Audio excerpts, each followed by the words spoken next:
If your business saps your energy, time and motivation, then you don't own a company, you own a problem. To explain what's happening, let me introduce you to a powerful framework for understanding the phases of business growth.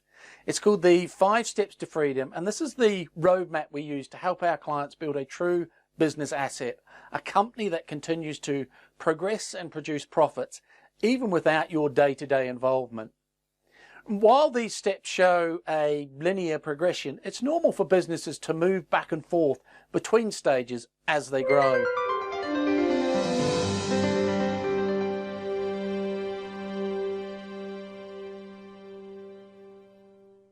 You see, every business, regardless of industry, must go through 5 basic steps of organizational growing pains before it can become a hands-off revenue-producing asset that you don't have to worry about.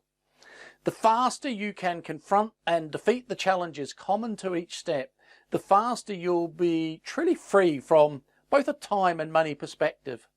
So let me just explain each of these 5 steps. The first step is creation.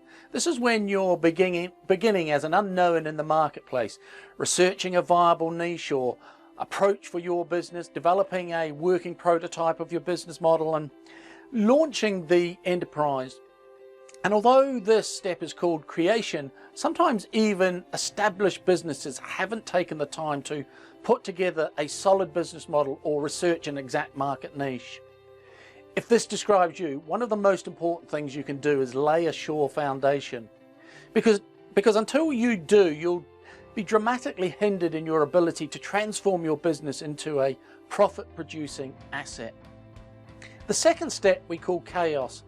And this step is just like it sounds. It's when you begin waging the often bloody battle of becoming cash flow positive.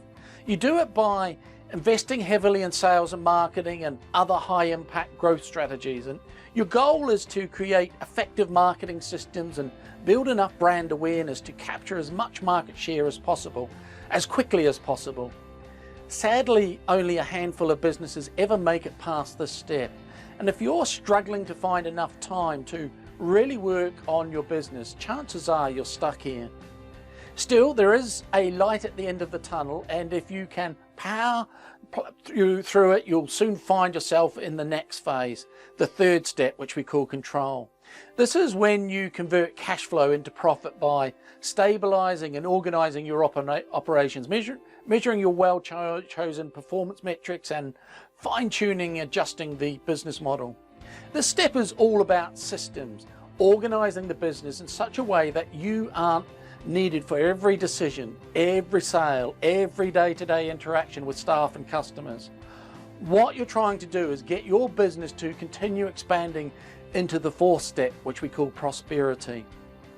We're also deleveraging at this stage, paying back some of the debt that we've almost always accumulated, either through investments or loans as we plowed through the chaos stage.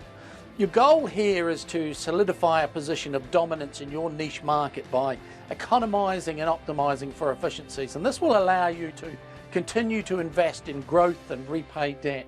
When you've reached this point, you can really start to enjoy the fruits of your labors, and when we get through the prosperity stage, we then have the ability to move into the freedom stage.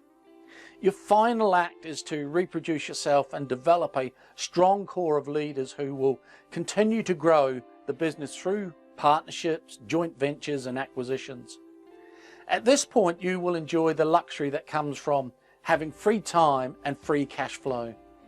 This stage can allow you to retire and keep the business while at the same time making it attractive to a buyer should you decide to sell. Many people go into business because they dream of freedom. Michael Gerber has written probably the most authoritative book. It stood the test of time. It's called The E-Myth, and he talks about the entrepreneurial myth, the myth that anyone can come in and start a business and do well and have all your dreams come true. And that's really what motivates a lot of people to start business.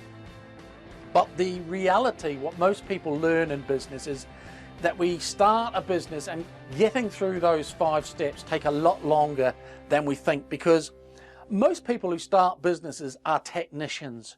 We're good at baking cake, building houses, manufacturing widgets, doing whatever, and you can be doing a business based on what you're good at, but learning how to be a great business owner can take a little longer than most people expect.